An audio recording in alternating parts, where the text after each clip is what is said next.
Fourth question பார்த்தீங்கன்னா உங்கள் ஆப்போட நேமை மாற்றுறது. ஸோ இந்த வீடியோவில் நம்ம என்ன பண்ண போகிறோம்னு பார்த்தீங்கன்னா, ஃபர்ஸ்ட் வந்து இந்த ஃபோல்டர் ஐக்கானை கிளிக் பண்ணிக்கோங்க. இந்த ஃபோல்டர் ஐக்கானுக்குள்ளே வந்து இப்படி மேனிஃபெஸ்ட் ஓப்பன் பண்ணி அதில் ஆண்ட்ராய்ட் மேனிஃபெஸ்ட் டாட் எக்ஸ்எம்எல் போய்க்கோங்க. ஸோ நீங்கள் ஆண்ட்ராய்ட் மேனிஃபெஸ்ட் டாட் எக்ஸ்எம்எல்ல தான் உங்களோட கோட் எழுத போகிறீங்க உங்களோட ஆப் நேமை மாற்றுறதுக்காக. ஸோ இங்கே பார்த்தீங்கன்னா ஆண்ட்ராய்ட் லேபிள்னு இருக்குது. நான் டைப் பண்ணிருக்கேன் இல்லையா இந்த இடத்துல. இந்த ஆண்ட்ராய்ட் லேபிளில் @string/app நேம்னு இருக்கும்.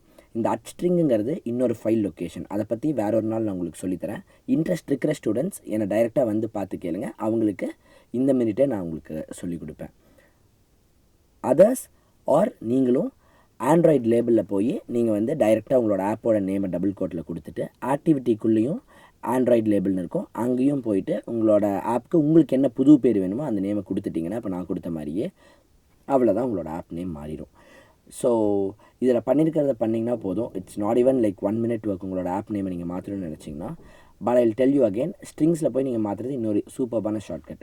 அதை நீங்கள் டைரெக்டாக வந்து கேட்டால் I will teach you guys. ஓகேவா? So that's it. பார்த்தீங்களா ஆப் நேம் மாறி இருக்குது, இங்கே தெரியுதா? புது நேம் வந்துருச்சு. That's all.